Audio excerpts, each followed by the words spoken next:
some of that data. All right, so do you guys know how many special interest illegal aliens have been caught? Is this at the article? border? Yeah, this is it. So, and for everybody that doesn't know, special interest alien is anyone from countries that pose a national security threat that might support or shelter terrorism. Customs and Border Patrol have estimated that 1.5 million illegals entered the U.S. without being detected. And no wonder why, Charlie, because I feel like this is all a plan. Here are the numbers. Agents recorded special interest aliens. Syria coming into the country from October 2021 to October 2023, Pat, in 2 years. Syria, 538. Yemen, 139. Iran, 659. Iraq, 123. Afghanistan, 6,386. Lebanon, 164. Egypt, 3,153. Pakistan, 1,613. Turkey, 30,830, and Uzbekistan, 13,624. And let's not forget, Pat, and Charlie, you know this, 200. The FBI have caught on the terror watch list, 200 that we caught, let alone the ones that we have no idea about. So then that goes to ask people the question, Pat, why is the border, why did they let the border wide open this entire time? That's exactly why the freaking reason is, and it's going to get worse. What do you mean by that's why the reason is? But Pat, here's my thing.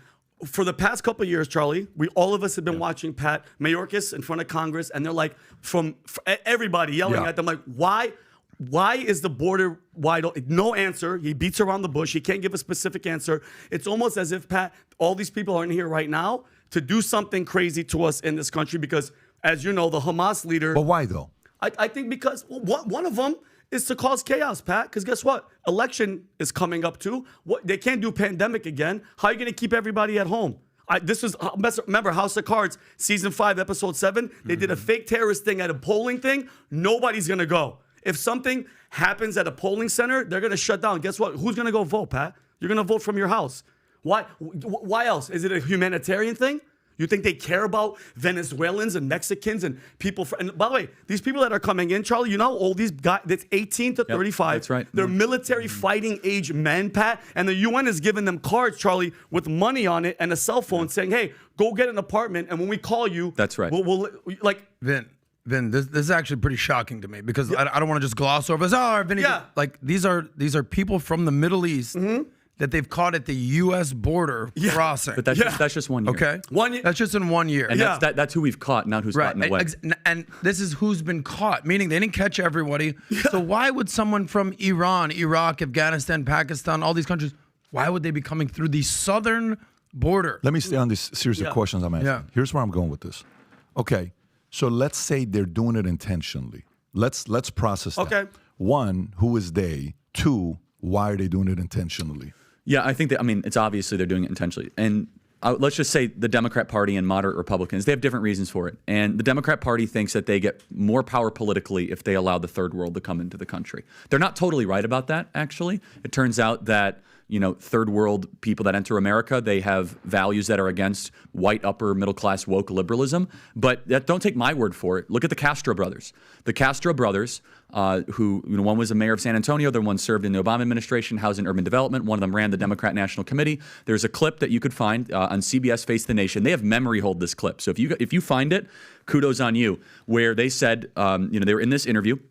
And they said, hey, in just a couple years, you're going to be calling the electoral votes for Texas for Democrats because of how many Hispanics are coming into Texas. These are 2 card-carrying partisan Democrats that are telling you that Texas will become blue, will become Democrat because they're allowing people from the third world to come. Now, mind you, Patrick, what I just said, I get attacked by the media. They say, oh, this is a great replacement conspiracy theory. Sure. And that's what's called a thought-terminating cliche. They say it to you so you don't actually think about it.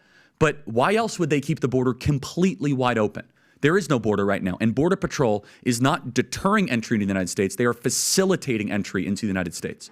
They are co-sponsoring it. I live in a border state. We are experiencing 5,000 a day. 5,000 a day. And Border Patrol is basically saying, come to us, here's your court date, here's your piece of paper into the interior United States, see you in a couple years maybe, and they don't show up for their court date. Yeah. Right? So there's 2 aspects to this. First is just the flow of people that are coming that are going to destabilize our social services. That look what's happening in New York, right? They don't have the infrastructure to support it. The more immediate concern and caution I have is sleeper cells in the United States that are from terrorist countries that could be activated to do harm against the homeland. And that's not fear-mongering. The head of Hamas said this tomorrow. He's called for a look at his own words. Yeah, Khalid Mashal. I want to make sure I'm accurate. No, you're here. right. Khalid Mashal called for international. Is it translated in English? Can you? No, but I want to make sure I'm accurate because I get attacked by the media for fear mongering. No, you're not. You're actually right. I have it right here. Please His name read is Khalid Mashal. He was the Global Day of Jihad tomorrow. Yeah, he said show anger, especially on Friday in Muslim countries, also among Muslim diaspora around the world, and he called it the Friday of Al-Aqsa flood. He said this will send a message of rage to Zionists to America. He asked for financial help from all Muslims around the world to help their money, and he called it a financial jihad. He asked Muslims to give the fighters of Gaza in order to compensate them for destruction. The more important thing, Pat, this is final words. Funds are important, but today we are asking for your blood and souls to be sacrificed for Palestine. So I'm giving everybody a heads up, and that's why they've always. That's tomorrow. That's tomorrow. It's Friday the 13th, and Charlie, with everything that's going on, with the failure of security, with a message like that from this demon, thank God for our founding fathers for giving us the Second Amendment. Thank you, God, because guess what? I dare. When shit pops off here, Pat, God, I feel bad for everybody that happened over there. Nobody had guns for 3 to 6 hours. Apparently, the best military, one of the best ones in the world, just disappeared. Over here, I'm proud of America because we got guns. Come try that shit with us. Let's stay on this. Let's stay on this because I actually want to go a little bit deeper. Okay, so the people in Texas, we're going to turn it blue. The more immigrants we bring, fine. Totally get that. Strategically, respect it. Fine. I totally understand what you're doing to the left. You want to turn your state to be more blue? Cool. Do your thing. Texas has been an enemy for a long time. I get it. However, the they people, okay, not the lower level people, the they people. The they people typically have money. The they people typically want to control their wealth. These are the puppet masters. These are the guys that have the money that are controlling. Why would they be okay with allowing 70,000, whatever the number was, to come through, knowing these day people are probably legacy people who have wives, who have kids, who have grandkids? Why would they do that knowing they could jeopardize the community they're in, the value of their property, the value of their company, the value of their business? Why would they do that? Alexander Solzhenitsyn wrote The Gulag Archipelago, which brought down the Soviet Union, and he said, thanks to ideology, this all happened. And I'm going to give you an example, and I'll tie it together. You can go to the George Soros Open Society Foundation website and just show people. He believes in an ideological campaign that borders are the worst thing ever. Sovereign nations are the problem. George Soros is a devout believer in that ideology.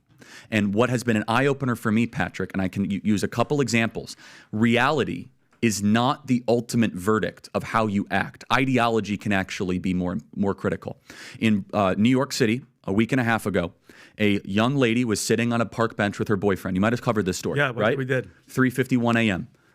A black guy comes by, slits the throat of the boyfriend. She doesn't even administer first aid. That's not the point. It's very strange. When the police went to her, she refused to give the race of the attacker. Oh, my God. Because she did not want people to think it was done for race. Wow. I'll give you another example. A young lady was gang raped in Germany by Arabs, okay? I'm not saying all Arabs do it, but unfortunately it's a pattern that we're seeing spike in Europe. It's a thing.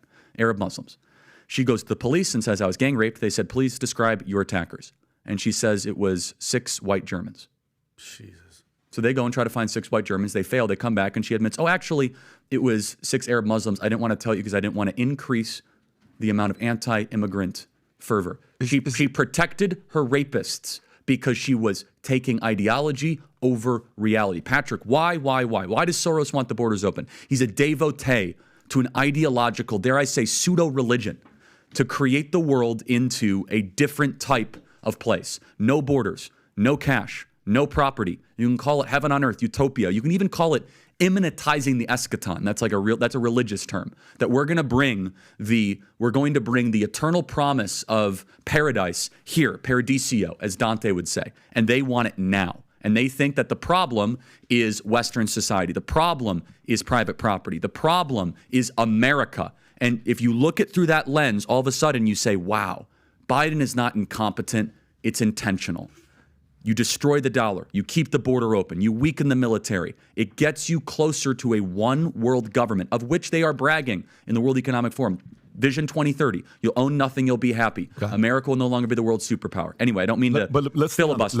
let's still stay on this. Okay.